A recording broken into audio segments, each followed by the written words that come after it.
अस्सलाम वालेकुम वरहमतुल्लाहि वबरकातुहू। प्यारे नाज़रीन, प्यारे बच्चों, मैं उम्मीद करता हूँ कि आप लोग अच्छे होंगे, बेहतर होंगे, खैर वाफियत से होंगे। आप लोगों की पढ़ाई बेहतरीन तरीके से चल रही होगी और आप लोग अपनी तैयारी में मशगूल होंगे। प्यारे बच्चों, ताख़ीर तो बहुत ज़्यादा हो गई और वक्त भी काफ़ी करीब है। वक्त के मद्देनज़र रखते हुए इंशाल्लाह आपकी तैयारी का ख्याल रखा जाएगा और आपकी तैयारी पाए तकमील तक पहुँचा दी जाएगी इंशाल्लाह। आप घबराए नहीं, चूँकि बहुत कुछ किताब के कुछ हिस्से निकल चुके हैं और कुछ ही बचे हुए हैं। इंशाल्लाह उसको बआसानी आपको मंजिल मकसूद तक पहुंचा दिया जाएगा। तो मैं आपको बता दूं कि इस वाले वीडियो के अंदर यानी इस वाले सबक के अंदर हम आपके दरमियान लेकर हाजिर हुए हैं सवाल और जवाब। यानी कि आपको पता है कि माक़बल में जो हमने सबक पढ़ाया था तो चैप्टर नंबर 17 तक हमने पढ़ा दिया था, जिसमें से 15, 16, 17 ये कि 3 चैप्टर जो था उसमें उसका सवाल और जवाब नहीं हुआ था। तो उसको आपके दरमियान आज हम उसको लेकर हाजिर हुए हैं।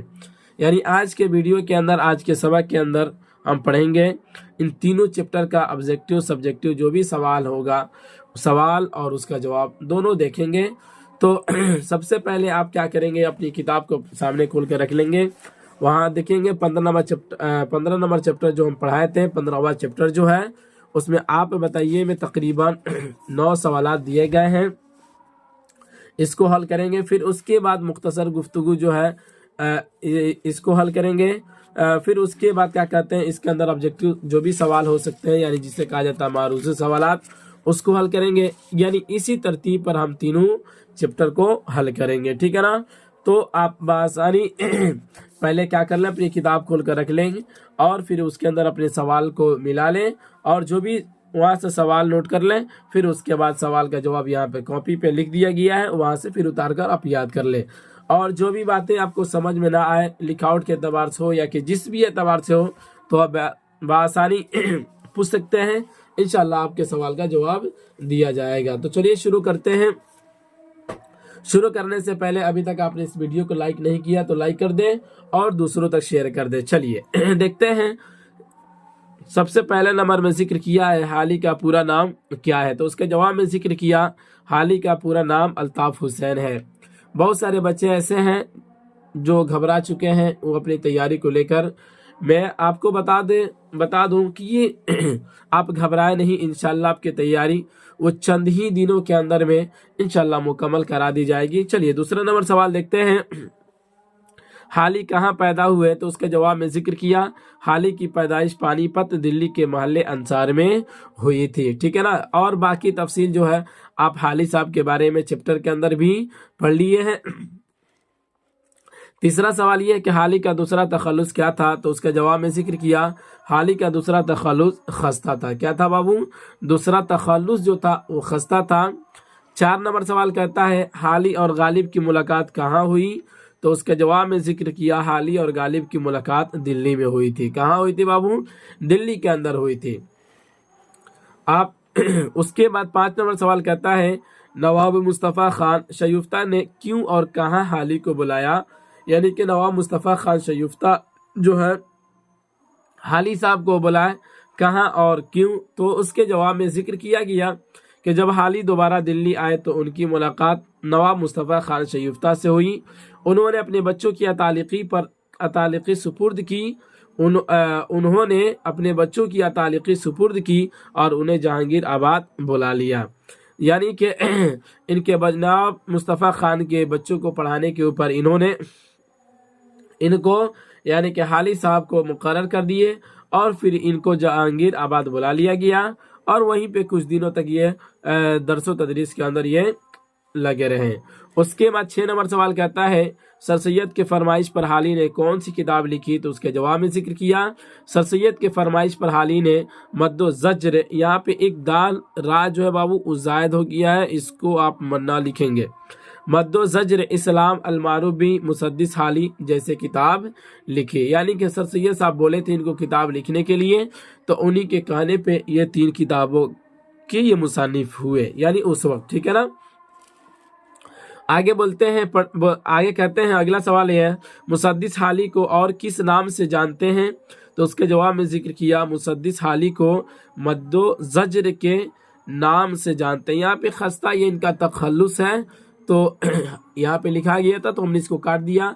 इनको जो जाना जाता है वो मद्दो ज़ज्र इस्लाम के नाम से मुसद्दिस हाली को जाना जाता है। आ रही बात समझ में बाबू? चलिए आगे देख लेते हैं। अगला सवाल है 8 नंबर सवाल कहता है, हाली ने अपने कलाम के मजमूए पर जो मुकदमा लिखा वो बाद में किस नाम से मशहूर हुआ? तो उसके जवाब में जिक्र किया हाली ने अपने कलाम के मजमूए पर जो मुकदमा लिखा वो बाद में मुकदमा शेर व शायरी के नाम से मशहूर हुआ। ठीक है ना। उसके बाद कहते हैं 9 नंबर सवाल कहता है, हाली का इंतकाल कब हुआ? तो उसके जवाब में जिक्र किया हाली का इंतकाल 31 दिसंबर 1914 ईस्वी को हुआ था। यानी कि हाली साहब जो है इस दुनिया से 31 दिसंबर 1914 ईस्वी को इस दुनिया से चल बसे। चलिए अब देख लेते हैं मारूसी सवालात, यानी कि ऑब्जेक्टिव सवाल देख लेते हैं और उसके जवाब। उसी को कहते हैं मारूसी सवालात मा जवाबात। मा के माने साथ, यानी कि सवालात और जवाबात के साथ यहाँ पर पेश किया जाएगा। सबसे पहले नंबर में जिक्र किया हाली और गालिब की मुलाकात कहाँ हुई? तो उसके जवाब में जिक्र किया दिल्ली में। 2 नंबर सवाल कहता है, नवाब मुस्तफ़ा खान शयूफ्ता ने हाली को कहाँ बुलाया? तो उसके जवाब में जिक्र किया जहांगीर आबाद में। 3 नंबर सवाल कहता है, सर सैयद की फरमाइश पर हाली ने कौन सी किताब लिखी? तो उसके जवाब में जिक्र किया मुसद्दिस हाली। ठीक है ना। 4 नंबर सवाल कहता है, हाली का इंतकाल कब हुआ? तो उसके जवाब में जिक्र किया 31 दिसंबर 1914 ईस्वी को।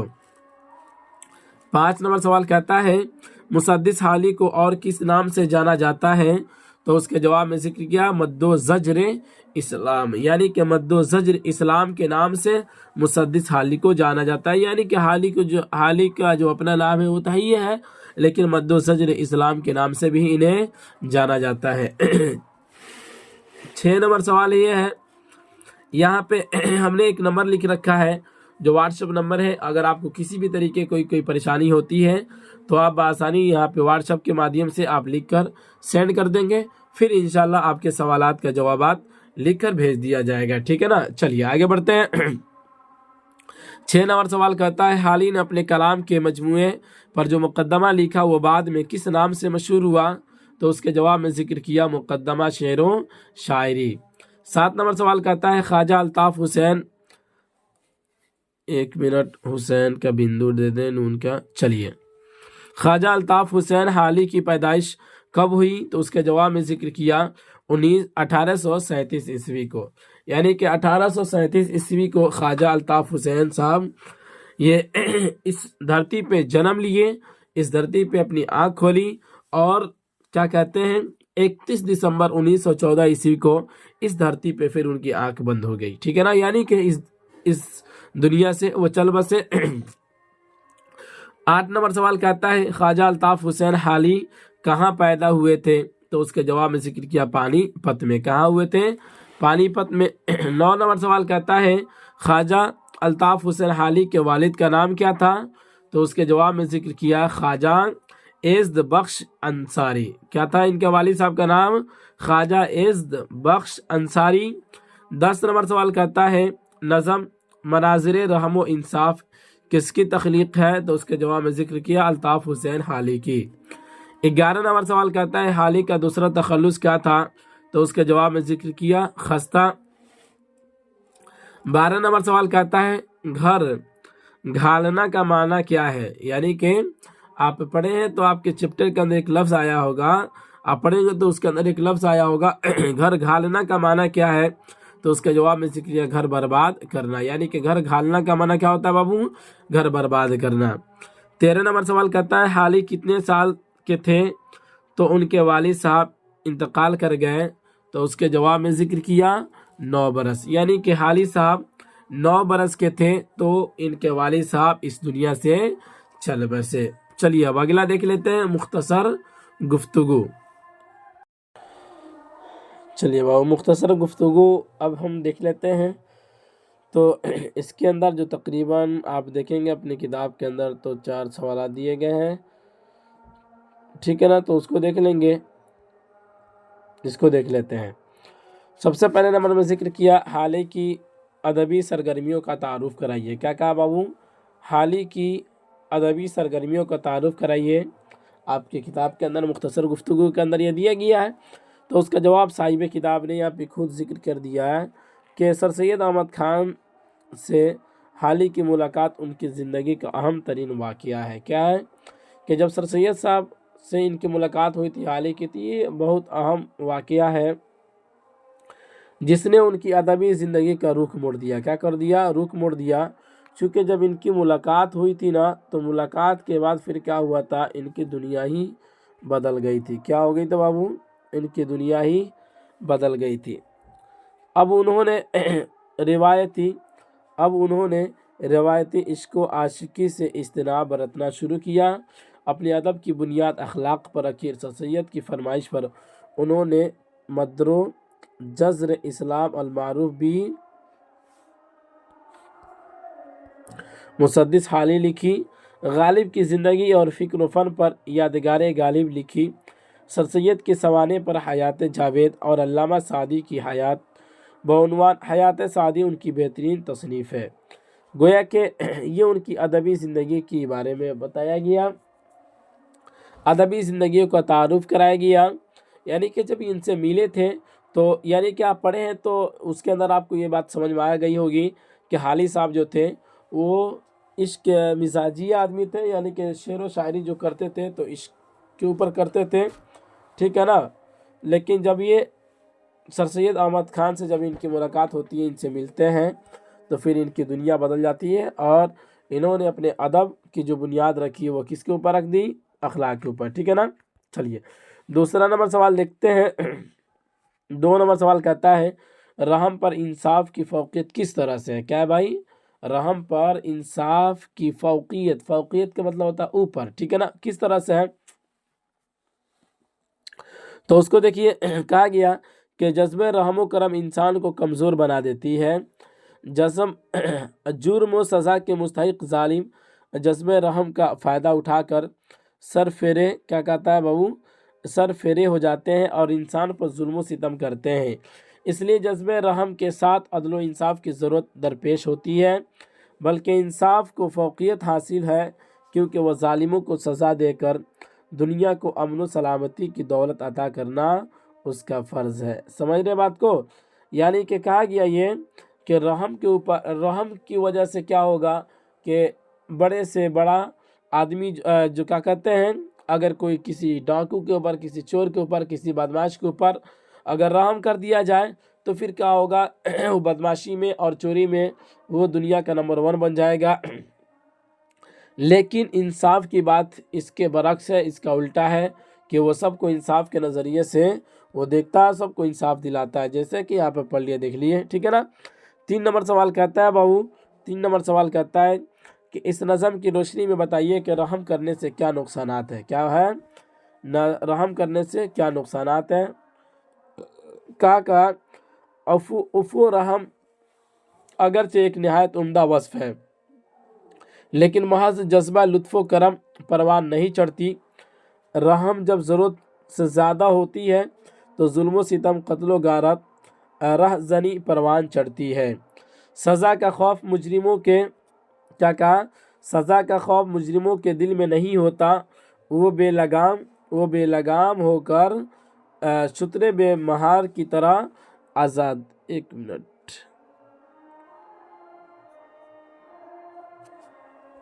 سائز چھوٹا کر لیا جائے، ٹھیک ہے نا۔ چلیے، بے مہار کی طرح آزاد ہوتے ہیں، اس لیے رحم کے ساتھ عدل و انصاف اور سزا کا قانون بھی نہایت سخت ہونا لازم ہے، تاکہ کیا کہا؟ تاکہ شرر پسند عناصر کی سرکوبی ممکن ہو سکے۔ سرکوبی کا مطلب ہوتا ہے مطلب اس کو سزا دیا جا سکے۔ یعنی کہا گیا کہ اس نظم میں روشنی کے بارے میں بتایا گیا، اس نظم کی روشنی میں رحم کے نقصانات بتایا گیا ہے کہ ظاہر سی بات ہے کہ اگر کوئی آدمی کسی کو قتل کر رہا ہے اور پھر اس کے بعد اس کے اوپر رحم کر دیا جائے تو پھر کیا ہوگا کہ اس سے قتل و غارت کا ایک بازار پروان چڑھے گا اور ایک بازار گرم ہو جائے گا۔ جس کی وجہ سے لوگوں کو بہت سارے نقصانات کا سامنا کرنا پڑے گا، ٹھیک ہے نا۔ چلیے، اور چوتھا نمبر سوال کہتا ہے مندرجہ ذیل اشعار کی تشریح کیجیے، یعنی دوستی سے تجھے کچھ دوستوں کی کام نہیں، آنکھ میں تیری مروت کا کہیں نام نہیں، قتل انسان ہمیشہ سے ہے عادت تیری، سینکڑوں چڑھ گئے سولی پہ بدولت تیری۔ یہاں پہ رحم نے انصاف سے کہا کہ بھائی تیری وجہ سے سینکڑوں لوگ کہاں چڑھ گئے، پھانسی کے پھندے پہ چڑھ گئے، یہ صرف تیری وجہ سے۔ تو اسی کے بارے میں یہاں پہ ذکر دیکھیے، خود تشریح کر کے بیان کر دیتے ہیں۔ کہتے ہیں مذکورہ اشعار مولانا الطاف حسین حالی کی مشہور نظم مناظر رحم و انصاف سے ماخوذ ہے، مطلب لیا گیا ہے۔ ان اشعار میں رحم و انصاف سے کہا ہے کہ تجھے دوستوں کی دوستی سے کوئی کام نہیں ہے اور تیری آنکھیں مروت سے خالی ہوتی ہے، تیری عادت ہمیشہ مجرموں کو قتل اور پھانسی دینے والی ہے، سینکڑوں انسان تیری بدولت تختے دار پر چڑھائے جاتے ہیں، ٹھیک ہے نا۔ تو اسی کو بتایا گیا، چیپٹر کے اندر بھی پڑھایا گیا، تو آپ کو وہاں بھی تفصیل اس کی کر دی گئی، اور یہاں بھی بتا دیا گیا کہ شعر میں یہی کہنا چاہ رہا ہے کہ انصاف کی وجہ سے سینکڑوں لوگ سولی پہ چڑھ گئے اور سینکڑوں لوگوں کی جانیں چلی گئی، ٹھیک ہے نا۔ تو یہ رہا آپ کے درمیان مختصر سوالات اور اس کے جوابات، اور پھر اس کے بعد ہم امید کرتے ہیں کہ آپ کو یہ سوال اور جواب سمجھ میں آیا ہوگا۔ چلیے اب آگے دیکھ لیتے ہیں۔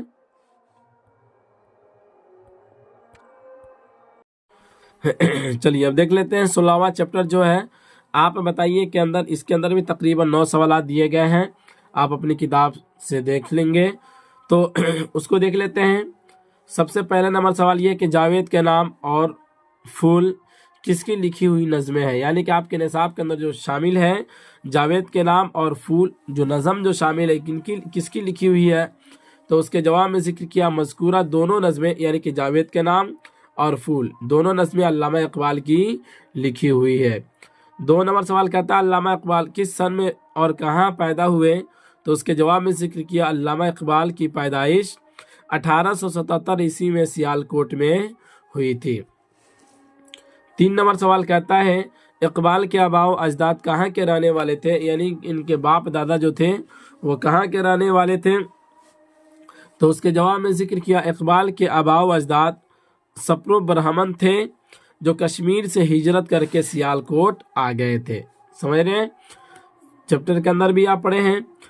4 نمبر سوال کہتا ہے اقبال کی ذہنی تربیت میں کس کا ہاتھ رہا، تو اس کے جواب میں ذکر کیا اقبال کی ذہنی تربیت میں ان کے استاد مولانا میر حسن کا اہم ہاتھ رہا، یعنی کہ مولانا میر حسن صاحب جو تھے یہ عربی کے ماہر، عربی فارسی کے ماہر جید عالم تھے، تو ان کے تربیت کے اندر، ان کے ذہنی تربیت کے اندر ان کا کافی زیادہ رول رہا ہے۔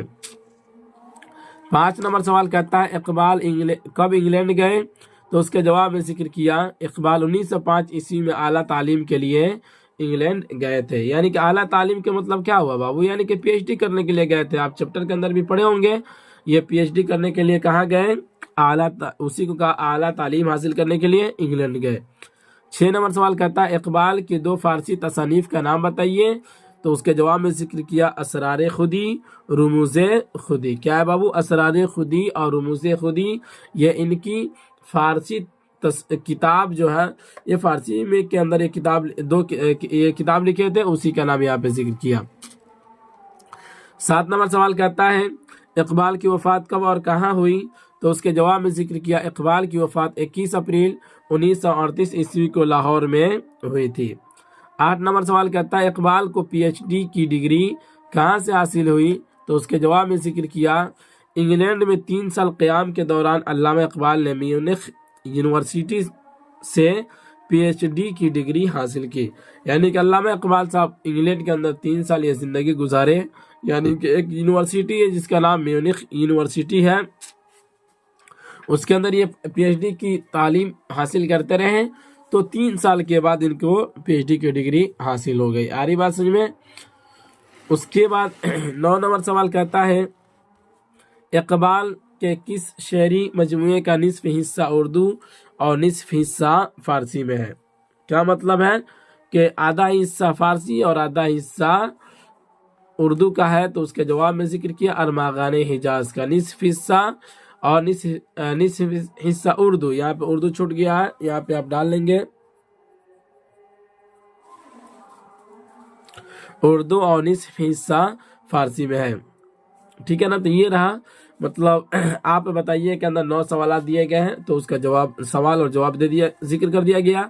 اب اسی چیپٹر کا یعنی کہ چیپٹر نمبر 16 کا معروضی سوالات اس کو دیکھ لیں، یعنی کہ آبجیکٹیو سوال اور جواب۔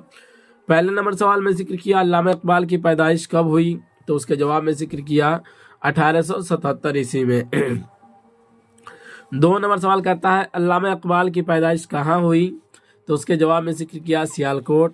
3 نمبر سوال کہتا ہے اقبال کے آباء و اجداد کہاں کے رہنے والے تھے، تو اس کے جواب میں ذکر کیا کشمیر۔ اقبال کب انگلینڈ گئے، تو اس کے جواب میں ذکر کیا 1905 عیسوی۔ 5 نمبر سوال کہتا ہے اقبال کی وفات کب ہوئی، تو اس کے جواب میں ذکر کیا 21 اپریل 1938 عیسوی کو۔ 6 نمبر سوال کہتا ہے سارے جہاں سے اچھا ہندو سیتا ہمارا، یہ ترانہ کس کی تحریر ہے، تو اس کے جواب میں ذکر کیا علامہ اقبال، یعنی کس کی تحریر ہے بابو، علامہ اقبال کی یہ تحریر ہے۔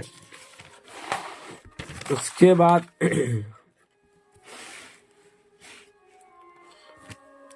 7 نمبر سوال کہتا ہے اقبال کے کس شعری مجموعے کا نصف حصہ اردو اور نصف حصہ فارسی میں ہے، تو ارمغان حجاز۔ 8 نمبر سوال کہتا ہے اقبال کو پی ایچ ڈی کی ڈگری کہاں سے حاصل ہوئی، تو اس کے جواب میں ذکر کیا میونخ یونیورسٹی سے۔ 9 نمبر سوال کہتا ہے کہ نظم پھول کس کی تخلیق ہے، تو اس کے جواب میں ذکر کیا علامہ اقبال۔ 10 نمبر سوال کہتا ہے نظم جاوید کے نام کس کی تخلیق ہے، تو یہ بھی علامہ اقبال، ٹھیک ہے نا۔ 11 نمبر سوال کہتا ہے علامہ اقبال کے کسی ایک شعری مجموعہ کا نام بتائیے، تو اس کے جواب میں ذکر کیا بال جبریل، ٹھیک ہے نا، یعنی کہ بانگ درا، بال جبریل، اور ان کا انیک شعری مجموعہ ہے، جس میں سے ایک شعری مجموعہ کا نام پوچھا ہے، تو یہاں پہ ذکر کیا گیا ہے، ٹھیک ہے نا۔ 12 نمبر سوال کہتا ہے علامہ اقبال اعلیٰ تعلیم کے لیے کہاں گئے، تو اس کے جواب میں ذکر کیا بابو انگلینڈ، کہاں گئے تھے، انگلینڈ گئے تھے۔ 13 نمبر سوال کہتا ہے جاوید کے نام یہ نظم کے مصنف کون ہیں، جاوید کے نام جو آپ کے نصاب کے اندر جو یہ نظم ہے، تو اس کے مصنف کون ہے، یعنی اس کے رائٹر کون ہے، تو اس کے جواب میں ذکر کیا علامہ اقبال صاحب۔ 14 نمبر سوال کہتا ہے دل صد کا معنی بتائیے، کیا کہا بابو، دل صد کا معنی بتائیے۔ یہاں پہ دل صد چاک ہونا چاہیے، کیا ہے بابو، چاک چھوٹ گیا، اس کو لکھ لیں، دل صد چاک کا معنی بتائیے، تو اس کے جواب میں ذکر کیا دل کے 100 ٹکڑے، دل من دل، صد من 100، ٹھیک ہے نا، چاک من وہی ٹکڑا، تو دل کے 100 ٹکڑے، ٹھیک ہے نا۔ تو یہ رہا آپ کے درمیان آبجیکٹیو سوال اور جواب۔ چلیے اب مختصر گفتگو دیکھ لیتے ہیں، یعنی آپ کے درمیان مختصر گفتگو جو ہے یہ سوال اور جواب آپ اپنی کتاب میں دیکھیں گے تو اس کے اندر آپ کو سمجھ میں آ جائے گا، ٹھیک ہے نا، اسی کا سوال اور جواب یہاں پر پیش کیا جا رہا ہے۔ تو یہاں پہ دیکھیں نظم پھول کا مرکزی خیال کیا ہے، جیسے کہ آپ کو پتہ ہے کہ علامہ اقبال کا لکھا ہوا ہے، ٹھیک ہے نا۔ تو اس کے جواب میں دیکھیے علامہ اقبال نے نظم پھول میں فلسفہ زندگی کا ایک حسین تصویر پیش کیا ہے، کیا کیا ہے کہ زندگی کا ایک حسین تصویر پیش کیا ہے۔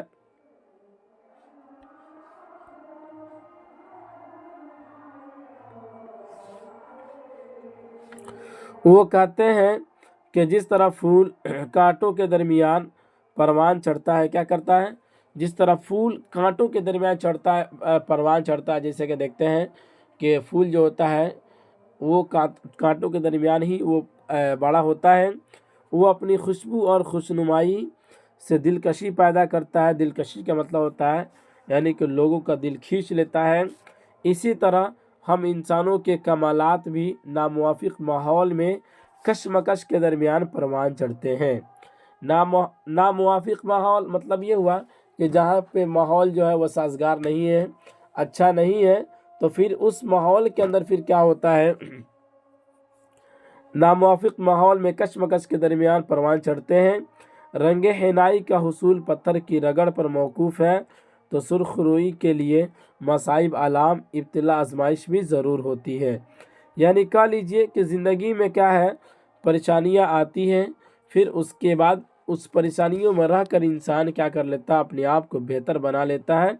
वो सबसे बड़ी चीज़ होती है, ठीक है ना। जैसे कि देखते हैं आप कि एक फूल की परवरिश जो होती है वो कांटों के दरमियान होती है, लेकिन फिर भी कांटा जो फूल जो होता है वो अपने रंगो बू को नहीं खोता है, वो अपने रंगो बू से लोगों के दिल को खींच लेता है अपनी तरफ, ठीक है ना। 2 नंबर सवाल कहता है, इस शेर में कौन सा ख्याल पोशीदा है। मेरा तरीक़ अमीरी नहीं फ़कीरी है, खुदी में बेच गरीबी खुदी ना बेच गरीबी में नाम पैदा कर। देखिए खुद बयान करते हैं। मज़कूरा शेर नज़म जावेद के नाम से माखूज़ है। अल्लामा इकबाल ने यह नज़म लंदन से अपने साहबजादे डॉक्टर जावेद इकबाल को भेजा था, जो एक ख़त का हिस्सा है। क्या है भाई, एक ख़त का हिस्सा है। वो जावेद इकबाल को ज़िंदगी के मेयार मतलूब की तालीम देते हुए कहते हैं, मेयारी तालीम का मतलब होता है वो इब्तिदाई मेयार मतलूब की तालीम देते हुए कहते हैं कि मेरा नज़रिया ज़िंदगी अमीरी नहीं है बल्कि फ़कीरी है। यानी कि क्या कहते हैं कि मेरा नज़रिया जो है वो अमीर बनने का नहीं है बल्कि फ़कीरी है, क्योंकि दौलत व शोहरत और मालो मता के तलबगार उमूमन खुददार नहीं होते हैं। क्या होते हैं, वो खुददार नहीं होते हैं, अच्छे दिल के नहीं होते हैं। जाहो वहशत वाले अपनी खुदी का सौदागर क्या कहते हैं, सौदा कर बैठते हैं। यानी कि जगह और वहशत वाले लोग जो होते हैं ना, अपनी खुदी का सौदा कर बैठते हैं। इसलिए वो ताकीद फरमाते हैं कि खुदी का सौदा नहीं करना चाहिए, गरीबी में नाम पैदा करने की कोशिश करना चाहिए। हम कितनों गरीब हैं तो गरीबी में अपना नाम पैदा करना चाहिए, ठीक है ना। चूँकि अल-फ़िक्र व फ़ख्री का नज़रिया हयात जो रसूल अकरम सल्लल्लाहु अलैहि वसल्लम ने दिया है, वही उसवा अपने साहबजादे को बताना चाहते हैं। यानी कि आप सल्लल्लाहु अलैहि वसल्लम की हदीसें जो आप पढ़ेंगे तो आपको समझ में आ जाएगा कि उसके अंदर आप सल्लल्लाहु अलैहि वसल्लम की ज़्यादातर तालीम यही रही कि इंसान को अपनी खुददारी बेचनी नहीं चाहिए। अल्लाह रब्बुल इज़्ज़त से हमें बेनियाज़ी का दुआ करते रहना चाहिए। और आप सल्लल्लाहु अलैहि वसल्लम ने मालदारी से बढ़कर गरीबी को पसंद किया और उसी को उन्होंने पसंद किया और उसी को बढ़ावा देने की कोशिशें भी की, ठीक है ना। चलिए उसके बाद कहते हैं 3 नंबर सवाल कहता है, नज़म फूल से अपने पसंदीदा शेर को लिखकर इसके मफ़हूम को वाज़े करें। उसके जवाब में जिक्र किया, इस नज़म के सभी अशार नहायत उम्दा है, मुझे ये शेर बेहद पसंद है। नहीं ये शान खुददारी चमन से तोड़ कर तुझको कोई दस्तार में रख ले, कोई जेब गलो कर ले। जैसे कि फूल को देखते हैं ना, खुद यहाँ पे इसकी तशरीह कर रहे हैं। मज़कूरा शेर में खुददारी क्या है, इसकी हकीकत बयान की गई है। खुददार शख्स फूल की तरह मजबूर बेबस नहीं होता कि कोई अपनी मर्ज़ी के मुताबिक चमन से तोड़ कर ले जाए, अपने दस्तार और जेब गलो कर ले, ज़बू के लिए इस्तेमाल करें। खुददार अशख़ास फ़ाल, होशमंद और ज़ी शूर होते हैं। वो मजबूर बेबस नहीं होते हैं, अपनी ज़ात की तामीर व तश्कील के लिए खुद कोशा होते हैं, यानी कि मेहनत करते हैं। वो दस्त नगर नहीं होते, अपनी ज़ात के साथ साथ उनको अपने मुल्क और कौम की इज़्ज़त भी अजीज़ होती है। यानी कि जो खुददार लोग जो होते हैं ना, उनको हर एतबार से अपने मुल्क, कौम, समाज, हर चीज़ की फ़िक्र होती है। वह झूठी शान व शौकत के लिए अपनी खुददारी का सौदा नहीं करते हैं। वो गयूर और बेनियाज होते हैं, उनकी खाकसारी क़नात पसंदी ही शान खुददारी को निखारती है। यानी कि खुददारी को निखारना उसकी शान क्या कहते हैं, उसकी शान को यही बनाता है क़नात, यानी कि जो अल्लाह रब्बुल इज़्ज़त दे दी है उसके ऊपर इनायत कर लेना, क़नात कर लेना। जो अल्लाह रब्बुल इज़्ज़त की जानिब से मिल चुका है उसके ऊपर सब्र कर लेना। इसी की वजह से वो क्या होता है, उनके अंदर निखार पैदा होता है और वो अपनी ज़िंदगी में एक खुददार आदमी बन जाते हैं, ठीक है ना। 4 नंबर सवाल कहता है, इस शेर का मतलब वाज़े करें।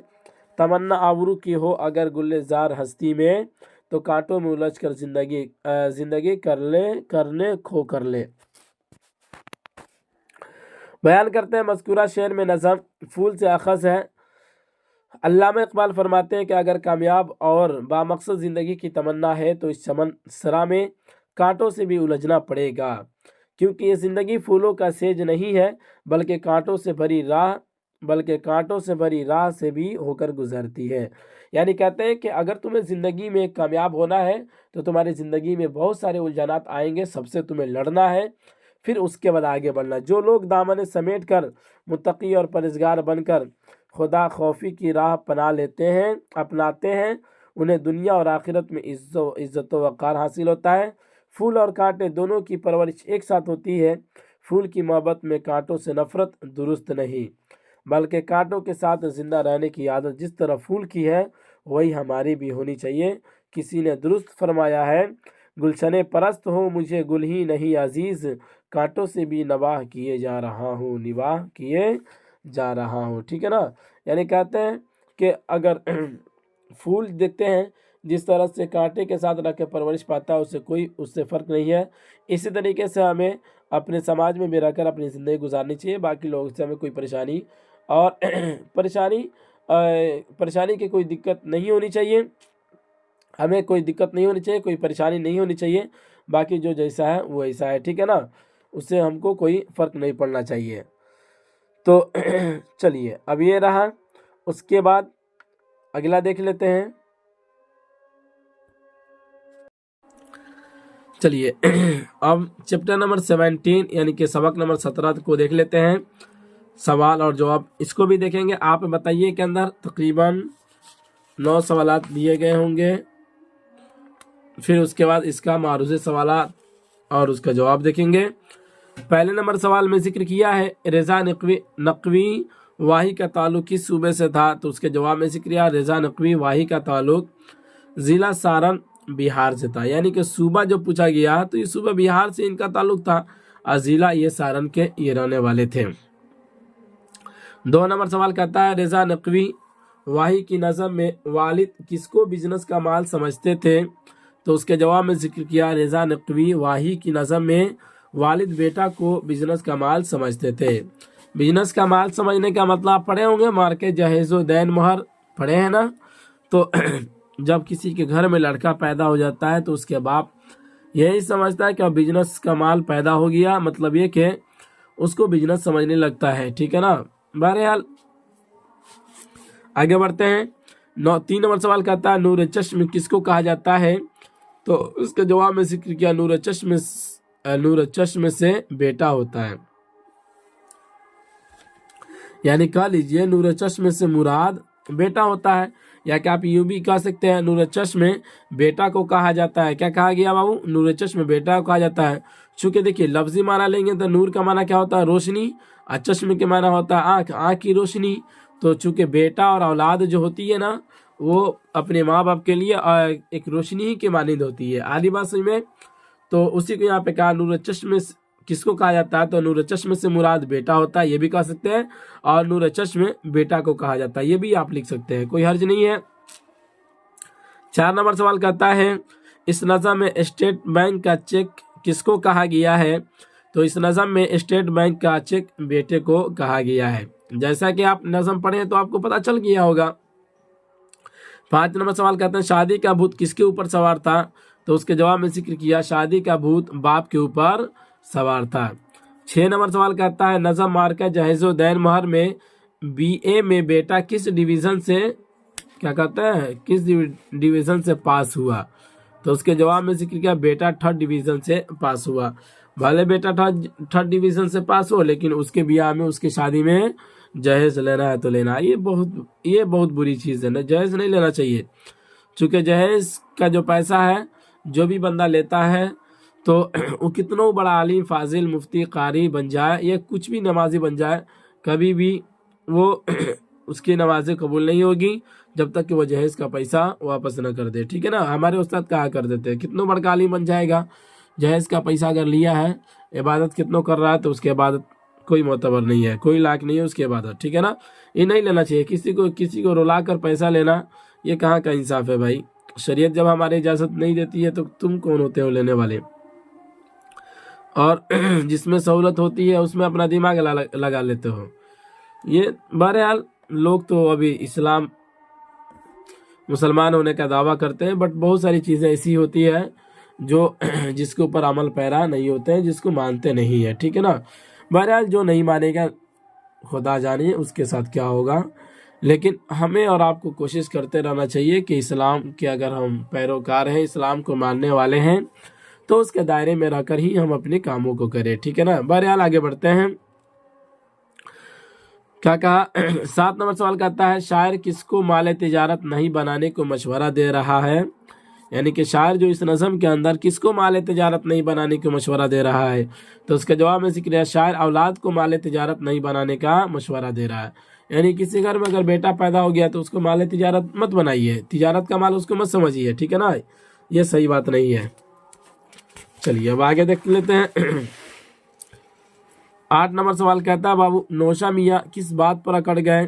किस बात पर यहाँ पे पर लगा लीजिए, होता है लिखते समय छूट जाता है।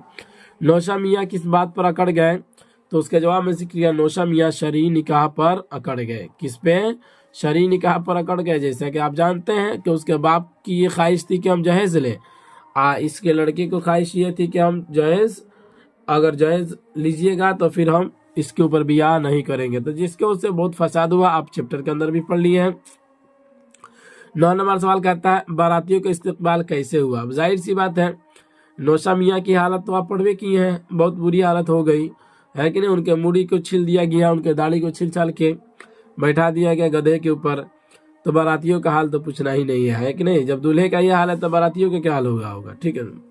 यहाँ पे देखिए खुद बयान करते हैं बारातियों का इस्तेकबाल कैसे हुआ, तो उसके जवाब में जिक्र किया जब शादी का घर फसाद का मैदान बन गया, हर तरफ तूफान उठ खड़ा हुआ, मारपीट की नौबत आ गई, तो बारातियों को क्या कहते हैं, सर पर पैर रख कर भागने की नौबत आ गई। सर पर पैर रख कर भागने की नौबत आ गई, कि मतलब ये होता है कि वो चप्पल वगैरह जो पहने वो अपने हाथ में लेकर भागना शुरू कर दिए, ठीक है ना।